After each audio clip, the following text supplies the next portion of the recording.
My daughter went to the amusement park with my husband. Suddenly, her smartwatch triggered an SOS emergency call. In 39-degree scorching heat, my 5-year-old was locked in the car, barely clinging to life. My husband was nowhere to be seen. Yet just a short while before, his sister-in-law had posted online. So touching. Closer than blood relatives. The accompanying photo showed him carrying her little nephew into the amusement park, all smiles. I rushed to rescue my daughter. But my husband shielded his sister-in-law and her child, glaring at me angrily. "It's Jim's birthday today. Was it too much to ask me to be his dad for just one day? I couldn't have helped with the rescue anyway. They're not feeling well, so I'm taking them for a checkup first." "Mommy, it's hot." My daughter looked like she'd been fished out of water, drenched in sweat. She managed only a few words before the image shook violently. I recognized immediately that she was in my husband's car. A chill shot straight to my brain. I dropped the contract I was negotiating, grabbed my bag, and bolted out the door. "Ina, Mommy's coming right away, right away." The companion app for the smartwatch was going crazy, sending endless text messages and pop-up alerts. On the other end, my daughter struggled to kneel up, pounding on the car window before collapsing again. "So sleepy, Mommy." "Ina, don't you dare fall asleep, be good, wait for Mommy." Her grape-like eyes narrowed into slits, her lips pale and cracked. The scorching sun beat down on her tiny body. Yet she managed a faint smile and whispered a barely audible "okay." 30-something floors, I couldn't even tell if waiting for the elevator or running down the stairs would be faster. Suddenly, a large hand grabbed me from behind. "Give me the location and license plate number, I'll call the police." It was Sean, who'd just been negotiating the contract with me. Without waiting for a response, he snatched my phone. "Police will be here within 5 minutes, and the ambulance should be about the same. You're in no condition to drive, I'll take you, it's not far. Call the car owner to confirm the exact parking spot and minimize rescue time." I nodded frantically. The entire way, I kept redialing Jax's number obsessively. All I got in response were the endless tones of unanswered calls. I kept talking to my daughter. But the video feed remained completely still. Only after calling her name repeatedly did she manage to respond with 1 or 2 words. Until the police video called Sean. "Have you reached the car owner?" "No. The amusement park's vehicle locator system shows no record of that license plate, search nearby parking lots." Many people were rushing around for my daughter. The park's PA system kept broadcasting Jax's name. Still, he never appeared. I clicked into his sister-in-law Sunny's social media post. There it was, an update from half an hour ago. Him carrying his little nephew into the amusement park, all smiles. Caption, "So touching. Treats him better than his own child." The parking lot, we finally arrived. I stumbled toward the police and ambulance, only to see my daughter being carried into the ambulance and driven away from a distance. Her delicate pink arm hung limply by her side, completely still. My vision darkened, and my legs turned weak as noodles. Just as someone caught me from collapsing, I heard the officer say, "Did you call this in? The child's heartbeat has been temporarily restored." Only temporarily? Images of the various harms extreme heat inside a car could inflict on a human body flashed relentlessly through my mind. I turned and ran back toward the car, only for Jax, who had been missing for so long, to appear. "Lily, just because I didn't answer your calls, you called the police, had the whole amusement park paged, and even smashed the car?" He was holding the hand of his 6-year-old nephew, with the impeccably made-up Sunny standing beside them. They looked like a picture-perfect family of 3, blocking my path. I tried to step around him, but he grabbed my wrist. "Weren't you looking for me? Why are you running away now?" I lifted my foot and kicked him where it hurt most. "Get lost." He doubled over, veins throbbing on his forehead, but his grip on my wrist only tightened. "It's Jim's birthday today, I just brought him to the amusement park for fun. I didn't tell you because I knew you'd make a scene. But I never imagined you'd go this crazy." Shouldn't there be limits to your tantrums? His little nephew, who had been holding his hand, seized the chance to punch me twice, yelling, "Bad woman. Don't hit my dad." Sonny pulled the nephew behind him and told him to shut up. Then he turned to apologize to me. "Lily, kids say whatever comes to mind, don't take it the wrong way." His birthday wish was to have his dad take him to the amusement park. Jax just softened up and agreed to let him call him dad for the day. 3 people, 1 chaotic drama. Their overlapping voices tangled together, grating on my nerves until I wanted to pull a knife. "Get lost. I don't have time for your nonsense." I shoved Jax hard. At the same time, Sean grabbed his hand and flung it away. "Take your questions to the police." "Lily, get in the car." The officer nearby finally stepped in front to stop him. I got into the car but could still hear him demanding Sean's identity. The hospital was bustling with people. I asked countless doctors and nurses, yet no one could tell me whether my daughter in the emergency room was safe. Every second felt like I was being scorched by flames. Suddenly, a pack of tissues appeared before me. Dazed, I turned my head slightly. Sean held them out further. "The specialist will be here soon." Only then did I realize my tears had smeared my makeup. "Thank you. If it weren't for your help today, I would have wasted even more time." "Let's sign the contract as you proposed." Mentioning the contract made me blame myself over and over. If only I hadn't gone out for business today, leaving my daughter with Jax, or if I had stayed with her. She would still be healthy now, spared from any suffering. I pressed the tissues against my eyes. Sean sat down beside me, deliberately leaving an empty space between us. "You're welcome." It's hard for any parent to stay calm in this situation. Don't blame yourself. The contract can follow the compromise solution. I'll have someone contact your project manager. I nodded absently, my eyes fixed on the emergency room door before chasing after the specialist, pacing anxiously by the entrance. I don't know how much time passed before Jax arrived with Sunny and her son. "Lily, how's Ina?" I looked up to see the anxiety on his face, and slapped him across the cheek. "How dare you ask? Ina doesn't need your concern. Go play daddy to someone else. Stop cluttering my sight." He didn't dodge. A red mark bloomed rapidly across his face as he pleaded urgently. Ina fell asleep in the car. There was air conditioning and water. No one could have predicted this would happen. I just wanted to take Jim on a roller coaster ride. He's never been on one his whole life. It should have taken just minutes. Who knew weekend queues would be this long? Sunny shielded Jim behind her, murmuring apologies and repeating that children don't understand consequences. My gaze swept over them.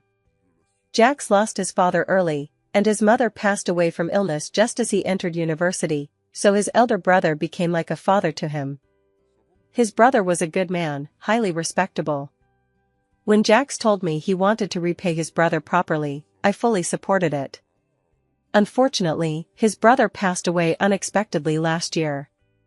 After he promised to take care of Sunny and her child, and bought another house in our neighborhood, everything seemed to take a wrong turn. At first, when Sunny fell ill or the child had minor ailments, he was busy running around helping. Later, he was always there to change light bulbs or move heavy things at their place. More and more time that belonged to me and our daughter was sacrificed. Our arguments gradually increased. 3 years of dating and 7 years of marriage turned into a mess. And now, he's even playing father to someone else's child, putting our daughter in danger. "Jax, can we get a divorce?" He stared at me wide-eyed, bringing up divorce again. "Lately, every time we argue, you mention divorce. Is this fun for you?" What happened to Ina wasn't something I wanted either. She's my own daughter. How could I not be heartbroken? "I admit it's all my fault today, but could you stop arguing first and just tell me how Ina is doing?" I smiled bitterly. My vision was blurred by tears, making it hard to see him clearly. At first, I brought up divorce hoping you'd change, but later I genuinely wanted out, though sometimes I made peace with myself again. I hate myself for not holding firm, otherwise Ina wouldn't be lying in a hospital today. My voice suddenly choked up. The finger pointing toward the emergency room trembled. I ground my teeth and demanded, with all your years of driving experience, didn't you know the air conditioning would turn off if the car stalled? Jax hung his head, lips pressed tightly together without a word. Sunny's eyes reddened instead. She pushed her nephew forward from behind her. Lily, it's all this naughty child's fault. He went back to the car to get water after getting out and pulled the keys out on a whim. It's my fault for not teaching him well, and for being careless enough not to notice, which led to this situation. Don't blame Jax, and don't mention divorce again, okay? Once I see Ina is safe, I'll take Jim far away and never disturb your lives again. As she spoke, she forced her nephew to bow with her. It seemed they wouldn't rise unless I gave my word. The panic of losing my daughter instantly turned into boundless rage, and I shoved Sunny hard. Did Jim eat the car keys or simply lose them, making it impossible for any of you to notice? Sunny, stop with the crocodile tears. The keys were in your hands. This is murder. Wait for the police to file the case. She clung to her son and collapsed to the ground. Mother and son wept together. Jax hurriedly reached out to help them up, then glared at me furiously. Jim's only 6, what does he know? What's done is done. If you want to vent your anger, take it out on me. What's the point of blaming a child? I pulled out my phone, opened Sunny's post, and shoved it right in his face. Am I the one making a fuss over a child? Open your damn eyes and take a good look. If I'm not mistaken, you got the key from Sunny when you left the amusement park, didn't you? In the corner of that father-son photo, Sunny's hand was just visible. The lucky charm hanging from the car key dangled midair. This wasn't the first time Sunny had provoked me with a post. But it was Jax's first time seeing it, and he turned his head in surprise. Sunny cried pitifully, her tears falling like pear blossoms in the rain, and explained softly, it's all my fault for being so stupid and ignorant. I don't even have a driver's license, so I didn't know the AC would turn off if you took out the key. Her words were full of contradictions compared to what she'd said earlier. Yet Jax would believe her. He took a couple of awkward steps toward me. All right, we're all family here. Can you stop making a scene? Sunny didn't have many good days with my brother before, so it's understandable she doesn't know these things. I get that you're upset, but what's done is done. The most important thing is that Ina's okay. I avoided his outstretched hand. Suddenly, the door nearby swung open. The medical staff finally emerged and updated us on my daughter's condition. The resuscitation was timely, and the child has regained spontaneous heartbeat. Her body temperature has also begun to drop. She's been transferred through the emergency channel to intensive care for precise monitoring and treatment. We'll notify you shortly so you can see her through the glass. A silver lining in this misfortune. I thanked them repeatedly before sinking back into the agonizing weight.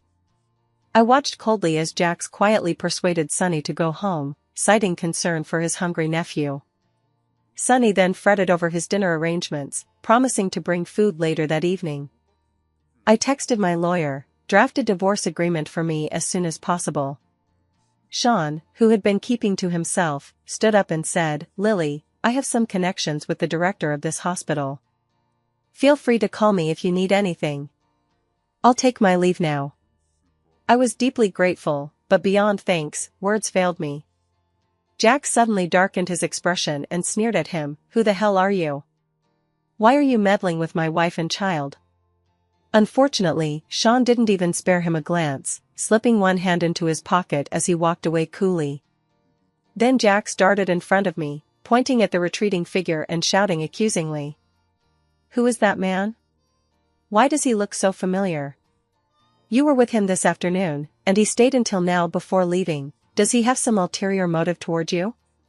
Lily, are you listening? Stay away from him. I don't like him. I just kept my head down, staring at my phone, going over the details of the divorce agreement with my lawyer. Make the revisions, print it out, and bring it to the hospital. After sending my location to the lawyer, Jax was still yelling. I glanced up at him and said, at the critical moment, you were busy playing daddy to someone else's kid. What right do you have to raise your voice now? His lips trembled slightly, but he didn't argue back.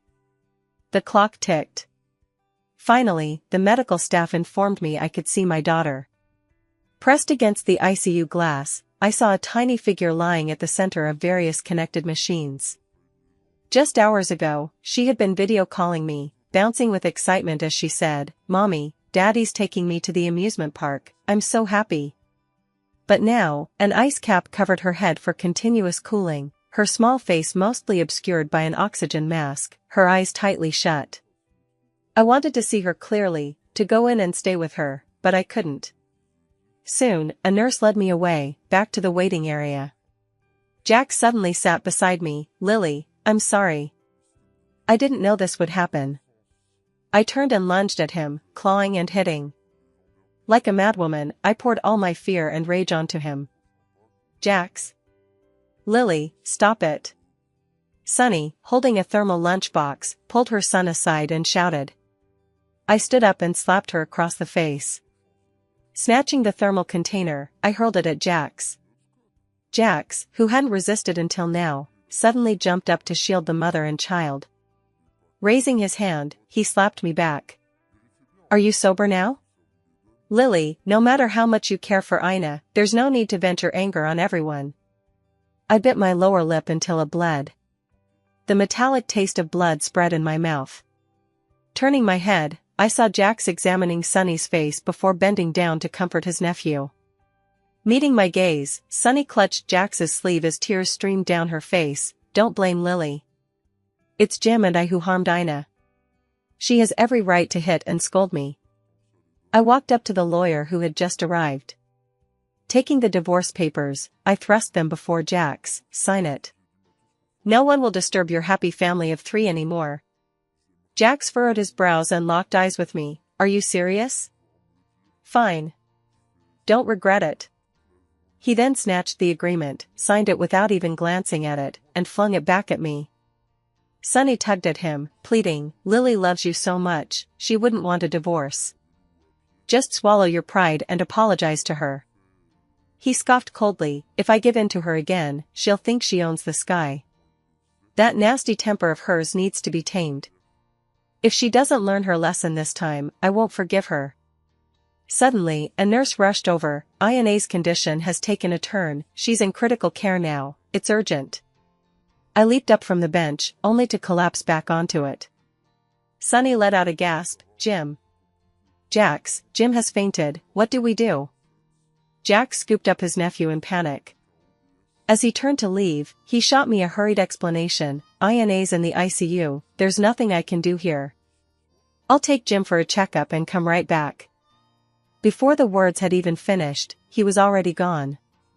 He hadn't noticed at all that his unconscious nephew was gripping his shirt tightly. With trembling hands, I signed various consent forms and handed them to the nurse. Suddenly, my phone rang. Sean's name flashed on the screen. At 3 in the morning, he was like a ray of dawn. "The specialists recommend an immediate transfer for treatment. The helicopter will be here in 3 minutes, get to the rooftop now." Jax carried his nephew through one test after another, his heart also aching with worry for his daughter. But Sunny was right, if their daughter hadn't been out of danger, Lily would have called by now. After the nephew's tests confirmed he was fine, the first light of dawn had already appeared in the east. He rushed back to the waiting area, then searched through the ICU again, only to freeze in shock, frantic with panic. "I'm Ina's father, how is she doing now? And Lily?" "Ina's mother, she was here waiting last night." Jax grabbed every medical staff member he saw, firing questions at them. But no one could tell where Lily had gone, nor whether their daughter was out of danger. The only answer he got was "I don't know." All his assumptions crumbled, and Jax's legs trembled with nervousness. He frantically pulled out his phone, thinking he might have missed Lily's messages. But there were no calls or texts. The record still stopped at the previous day, the time their daughter had been trapped in the car. He dialed back those 33 missed calls. Yet all he heard was the same cold, automated response: "The number you have dialed cannot be reached for the moment. Sending a message only triggered a notification, message sent, but rejected by the recipient." Jax's heart began to ache. In their 10 years together, Lily had always responded to him without fail. Even when she stormed out in anger, she would wait downstairs for him to coax her back home. Because they had promised each other, no matter how furious they would never give each other the silent treatment or make themselves unreachable. He kept calling Lily's phone, pacing around in anxiety. Sonny, holding her nephew's hand, patted his shoulder. "Jax, don't panic. You know Lily has a temper, she's probably still giving you the cold shoulder. Maybe she'll reach out to you later." At that moment, a nurse was putting up posters in the hallway. A bold headline read, "Hot weather alert, never leave children in cars." Comic illustrations and lists of dangers filled the pages, each detail piercing Jax's heart. Only then did he realize what his daughter had endured the day before. His eyes swept to the bottom of the poster, and his body swayed unsteadily. A belated realization struck him: his and Lily's daughter could have actually died because of this. That tiny, soft little girl was the apple of his eye too. He pushed past Sunny and her son, staggering as he sprinted toward the morgue. His heart pleaded silently that his daughter wouldn't be there. But beneath a white sheet, a small body lay motionless on the cold slab. He didn't even glance at who was around him as he lunged forward to tear off that white sheet. A heavy punch landed on his face, yet he just kept smiling at the face beneath the cloth. This provoked the family members to swarm him, kicking and punching while cursing him as a madman. It wasn't until Sonny and his nephew rushed over to help him up. "Jax, you really don't need to be so nervous, Ina must be fine. Think about it, Lily treasures Ina so much. If Ina were truly in danger, how could Lily possibly stay silent? Didn't that man yesterday say he knows both the hospital director and specialists? Maybe the whole emergency treatment was staged deliberately to make you panic and regret." Hearing this, Jax's frantic heart found some comfort. Lily must have been furious, she'd even brought divorce papers for him to sign. It wouldn't be strange for her to pull such stunts. Seeing Jax's expression soften slightly, Sunny's eyes darted shrewdly as she nudged her son. Jim immediately grabbed Jax's sleeve. "Daddy, I'm scared. And so hungry." Looking into those eyes that were just like his brother's, Jax's heart softened. He picked Jim up and headed toward the elevator. "Jim, I'm your uncle. We agreed yesterday that I'd just play with you for a while. You can't keep calling me the wrong thing from now on." Sunny gave him another look. Jim clung to Jax's neck and cried, "Everyone says I'm a kid without a dad. Can't you really be my daddy?" Jax pressed his lips together. For the first time, he steeled himself to refuse. "No, you have your own father." Sunny gently explained to Jim and apologized to Jax. But Jax was distracted. As they passed the nurse's station, he overheard someone discussing, "That little girl is so lucky, she's got a filthy rich stepdad who arranged a helicopter transfer for her hospital move. Not her real dad. Yesterday her mom was arguing badly with some guy, they're getting divorced. Yeah, her real father's a complete monster." Jax wanted to explain that he wasn't that despicable. But he couldn't find any justification that would hold water. He lowered his head and hurried past. Jim in his arms cried out in pain, and only then did he notice his own hand clenched so tightly that veins bulged. Sunny tugged at him. "Did you hear? Lily transferred Ina to another hospital. If Ina's condition was truly critical, they wouldn't have been able to transfer her so casually. Wasn't that the man from yesterday who took them away by helicopter? He seemed very concerned about them. Could they have known each other before?" Like a cat whose tail had been stepped on, Jax whirled around to glare at her. "Lily would never betray me." But he quickly comforted himself, believing only what he wanted to believe. "Still, your reasoning isn't entirely without merit. Ina must have improved, and Lily deliberately arranged for someone to transfer her just to provoke me. Given her temper, she'll probably hold out until tomorrow at most before contacting me again." He took Sunny and her child back to the neighborhood before returning home alone. The cozy house looked no different than usual. So he told himself, Lily had always forgiven him after every argument before, and this time would be no exception. After a quick shower, the unease in his heart refused to subside. He kept calling Lily's number until he fell asleep. In his dream, Lily clung to his neck, coquettishly every night she nestled in his arms like a little bird, sleeping peacefully. The scene shifted abruptly. Lily was now in tears, arguing with him. She slapped him and threw the divorce papers at him. Suddenly, Jax heard footsteps in the house. His eyes snapped open. "Lily, you're back." But it was Sunny by his bedside, wearing a low-cut camisole. Seeing him awake, she placed a bowl on the nightstand and sat beside him. "Jax, eat something before you go back to sleep. You haven't had anything since yesterday." He yanked the blanket over his boxer-clad body, startled by Sunny's overstepping. "How did you get in?" "Get out," he barked. Sunny swayed her hips as she left. His gaze grew distant, fragments of the dream replaying in his mind. Lily used to be gentle and sweet, her words as soothing as a breeze. When did she change? Now her words sting, and she snaps at him constantly. Recalling their arguments, he realizes Sunny was somehow involved in every one. After his brother's death, he bought the apartment across the hall and took Sunny and her child under his wing. They became dependent on him, constantly needing help with every little thing. Nearly every day, he had to sacrifice over half his personal time for them. There were even several occasions when intimate moments with Lily were interrupted by Sunny's phone calls. He'd assumed Lily was just being jealous and immature. But now, putting himself in her shoes, he sees how terribly wrong he was, choosing Sunny and her child over Lily and their daughter again and again. He slapped himself across the face. Though reluctant to admit it, he'd secretly enjoyed this ambiguous, guilt-tinged relationship with Sunny. His phone suddenly rang, shattering his thoughts. The secretary's voice was brimming with excitement. "Mr. Jax, Sean, the one at the top of the wealth rankings, he had someone reach out to us. Check your phone, quick." "Sean?"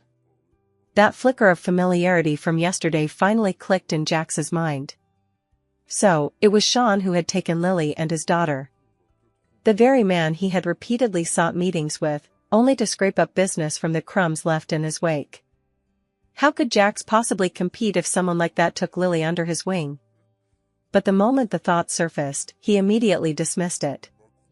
Lily loved him, their 10 years together couldn't just be cast aside. Jax regained his confidence and clicked open the video Sean had sent. To his surprise, it was footage from Sean's car dashcam. The recording clearly showed Sunny slipping sleeping pills into his daughter's drink in the water and then pointing out the car keys to Jim. That explained why his daughter had fallen asleep in the car, allowing Jim to take the keys and cause the engine to shut down, leading to the overheating. Jax was seething with rage. He immediately forwarded the video to his lawyer. "Sue Sunny for attempted murder," he snapped, pulling on his clothes as he stormed toward the door. But Sunny stood in the hallway, grabbing his sleeve the moment she saw him. "Jax, where are you going?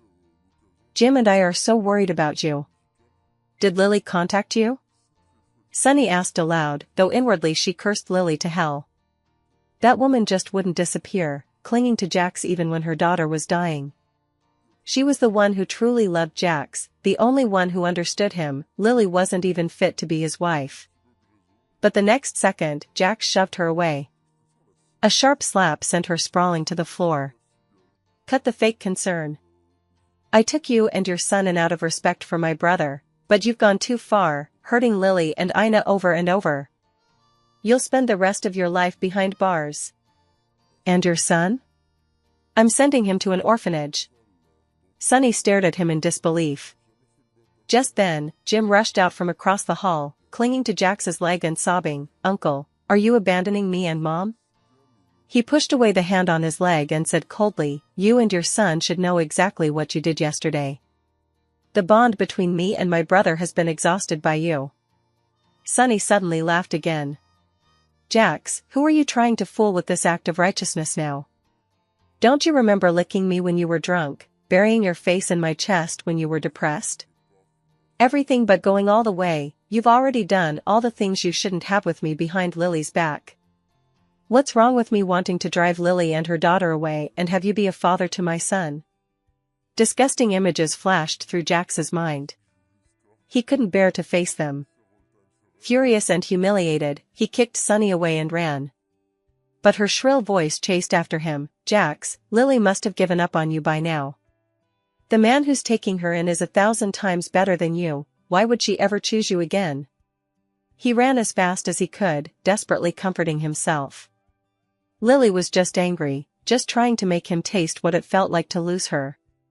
If he made it up to her, apologized properly, she would surely bring their daughter back to him. With this conviction, he searched tirelessly, hospital after hospital. Whether it was a renowned major hospital or a remote small clinic, he left no stone unturned. I sat by my daughter's hospital bed. Watching her rosy sleeping face, I was overcome with joy and tears once again. After 5 days of treatment and monitoring, she had finally emerged from the ICU and regained consciousness. After 2 more days in the sweet ward, she had stabilized considerably. Remembering how the specialists had repeatedly said how fortunate and timely it was, I felt immensely grateful to Sean. "Mr. Sean, words cannot express my gratitude, I'll remember this forever." The Sean across from me smiled warmly, nothing like the cold, decisive figure of legend. "Seems like there are some things you'll never remember unless I tell you."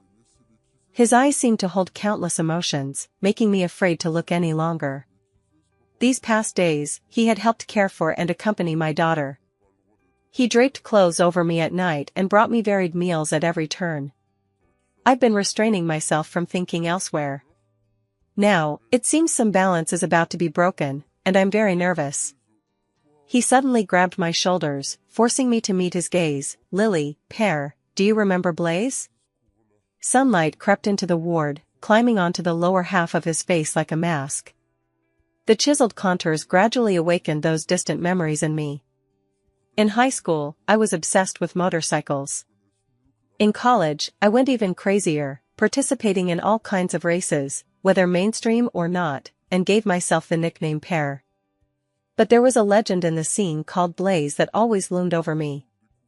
Back then, young and hot-headed, I refused to accept it. I vowed to take him down, to remove the mask from his face and show everyone how unsightly he really was. I spent every day searching for news about him, chasing after him whenever he appeared on any mountain. It's a pity I lost every time. I lost my maiden heart to him too, yet kept it carefully hidden, not daring to show it. Until one day, we raced on the most dangerous mountain curves. I decided that, win or lose, I would confess to him. But unfortunately, my motorcycle went out of control. To save me, he was slammed into the mountainside by my motorcycle. After that, I lost all news of him. All I heard was that his legs were crippled. Too guilty to mention this past, I avoided anything related to motorcycles. Crying again? "Lily, I remember you weren't this tearful before." Sean across from me reached out and brushed a finger across my face. But I just stared blankly at his legs. "Are you really Blaze? Your legs, they're healed?" He sighed helplessly. "Yes," he said. "They healed 6 years ago. I came back to find you, hoping you'd repay the favor, never thought you'd marry so early." "Fully recovered, how wonderful." I cried and laughed like a fool. After a long pause, he finally spoke with difficulty. "I already owe you my life once, and now my daughter owes you another, good heavens." The other day when I went to discuss the contract with him, I had to shamelessly pull strings just to secure the opportunity, all to pave the way for Jax. I was flattered that he agreed to meet me. Never did I expect it would turn out to be an old acquaintance. At this thought, I sighed again. "And you're still so wealthy, what could I possibly repay you with?" His flawlessly handsome face suddenly loomed closer to mine. "For saving your life, of course you should offer yourself in return. You're getting divorced anyway. 2 lives, marry me, and throw in a daughter as a bonus. That should even the score." I turned my head away in alarm. "Stop joking." He brought his face even closer. "I'm serious. Actually, on the day of the accident, I was planning to confess to you. I had it all planned out, to lose to you, then take off my mask and say I like you. Too bad it didn't work out in the end." You liked me back then too, right? The fondness of youth stirs the heartbeat of this moment, pounding so hard it burns my cheeks. Sean wasn't about to let me off the hook. Liking you used to be my reason for living. You have no idea how much I suffered just to stand before you again. I never thought that just coming back a few years late would mean you'd already married someone else. I'd already given up, but fate gave me another chance. I don't want to miss it again, Lily. Just as I was at a loss for how to respond, our daughter spoke up. He rushed to her hospital bed instantly, faster than I could. My adorable little princess, what can I do for you? His antics made her giggle endlessly. Ever since she woke up, our daughter had been gloomy, even asking me why her daddy didn't like her. I'm not the most emotionally intelligent, so I didn't know how to explain. Thankfully, Sean stayed by her side, telling her countless stories until she gradually brightened up. As I was lost in thought, my daughter grabbed my hand. Tilting her head to look at me, she said, "Mommy, Daddy likes brother Jim but doesn't like me. Can we not want him either? He always makes you angry and makes you cry, and often makes me very sad too. He's no good at all. Even if he says sorry, I won't forgive him. I like Uncle Sean. I agree to let him be my new daddy." She struggled to say this long speech. I don't know how long she'd been thinking about it to be able to articulate it so clearly. It broke my heart. As for Jax, I can't forgive him. So I certainly can't use blood ties to force her to forgive him either. We'll talk about the new daddy thing later. What's most important now is for you to recover quickly. As for your old daddy, we just don't want him anymore. I didn't opt for a divorce by agreement. Because I didn't want to see Jax, I chose to file a lawsuit instead. After that day, Sean accompanied our daughter through rehabilitation training every day. In the hospital, everyone praised me for finding such a good husband and our daughter for having such a wonderful father. Whenever he heard these compliments, he'd break into this ridiculously happy grin. And somehow, that exact expression quietly plucked at my heartstrings. Time flew by. Even though I knew Sean's intentions were clear, I couldn't bring myself to refuse him. Yet deep down, there remained tangled knots of unresolved emotions I couldn't quite let go of. 2 weeks later, our daughter was discharged from the hospital. Sean placed a pigeon egg-sized diamond ring before me. "Lily, I can wait until the day you're ready to accept me." "I've already waited many years, what's a little longer?" Then he produced a surgical consent form. I froze. A vasectomy? When you said you were busy the other day, this is what you were doing? He nodded casually. Yeah, Ina is my real daughter. Then he tossed down stock transfer agreements, along with property deeds from various locations and bank cards. "Lily, I'm afraid you'll be too soft-hearted to divorce me. This is all my assets, please take them first. If you really don't divorce me, I'll stick to you and be your kept man." Our mischievous daughter waved her hands excitedly. "Mom, he's so sincere. I'll accept it for you." On the day of the divorce hearing, Jax was waiting by the roadside outside the courthouse early.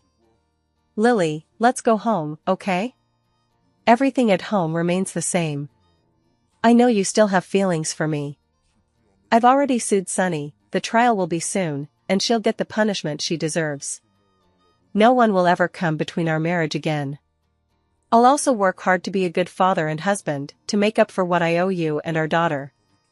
Seeing how emaciated he had become, I found it somewhat frightening and took 2 steps back. "Jax, you've long been gone from my heart. Disappointment after disappointment wore away all my expectations of you. My love for you vanished the day you locked Ina in the car. That slap you gave me while protecting Sunny shattered everything I thought I knew about you. Actually, I knew he kept searching for me and our daughter. There were even times when I watched his retreating figure from the window. But every time I saw him, I couldn't help but recall the terror of nearly losing our child. Jax, not hating you has already taken every ounce of my strength. If it weren't for finalizing the divorce papers, I wouldn't even see you." He blinked hard, yet fat tears still rolled down. "It was just a moment of carelessness, no fundamental mistake was made. Can't we avoid divorce? If not for me, then for Ina's sake, give me one more chance?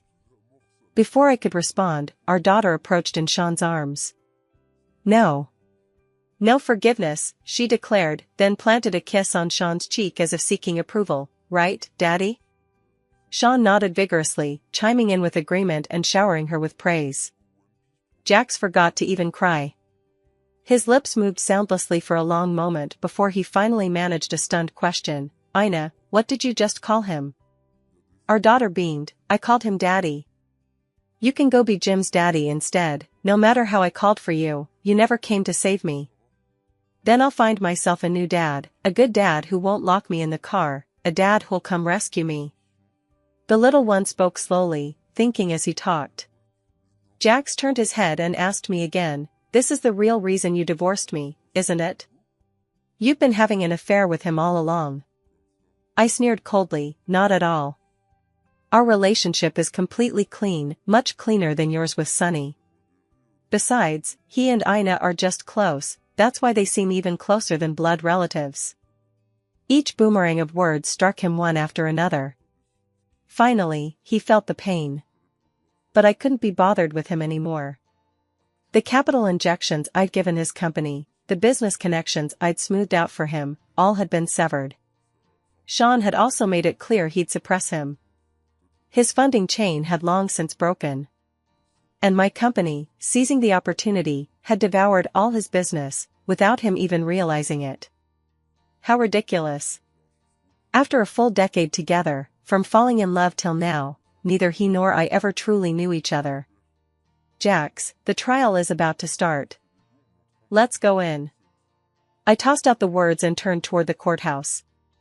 Sean and our daughter followed closely behind. Suddenly, a deafening crash erupted, followed by screams and chaos. I spun around only to collide with a solid chest. Sean pulled both me and our daughter into a tight embrace, shielding us completely. Don't look. It's bloody, it's Sunny. Curiosity got the better of me, and I peeked out. Sunny had already rammed her car into Jax, sending him crashing onto the sidewalk. Trying to send me to prison and ruin my life? I'll send you off first. Ha ha ha. Sean had mentioned before that both Sunny and her mother weren't quite right in the head. Not long ago, Jax had scoured every hospital searching for me and our daughter. When he couldn't find us, he locked Sunny and her mother inside their home. He barely fed them 3 meals a day, forcing them to kowtow before his dead brother's memorial instead. After hearing this, I sighed with mixed emotions. Jax had shifted all the blame onto others while absolving himself completely. After sighing, I fell into self-reproach. If only I had seen through him sooner and divorced him with our daughter, she wouldn't have suffered so much. Instead, my daughter comforted me, saying it didn't hurt and that I wasn't the one at fault. Sean even brought up the matter of assets again, urging me to hold tight to his lifeline so I'd always have the confidence to leave. My thoughts drifted far away. Don't look. Sean suddenly covered my eyes with his hand. I struggled to pull it away just in time to see several court security guards rushing out, pinning Sunny to the ground like slaughtering a pig during New Year festivities. Jax stood frozen, his gaze locked onto me and our daughter. Before the ambulance could arrive, he was already gone. The guards casually threw a piece of advertising paper over his face. Everything happened too fast, I hadn't even processed it. Sean immediately turned to the lawyer beside him and asked, "Widowed, no need for a divorce certificate now, right?" The lawyer dutifully replied, "According to the civil code, the marriage relationship of a person declared deceased is automatically dissolved from the date of the death declaration, without the need for divorce procedures. If a widow or widower wishes to remarry, they can bring relevant documents such as the spouse's death certificate to the Civil Affairs Bureau to complete the formalities." I was puzzled. Didn't Sunny not know how to drive? But then I thought, it had nothing to do with me anymore. Sunny was taken away on the spot. I entrusted Jax's funeral arrangements to my lawyer, keeping my daughter out of the entire process. Over a month later, I saw in the news that Sunny had been sentenced to death, and her son was sent to an orphanage. Good, let them continue their entanglement in the afterlife. As for me, after much pestering from my daughter, I reluctantly accepted Sean's marriage proposal. It's good too, after all these twists and turns, I've found the right person. Both my daughter and I are happier than before, and that's enough.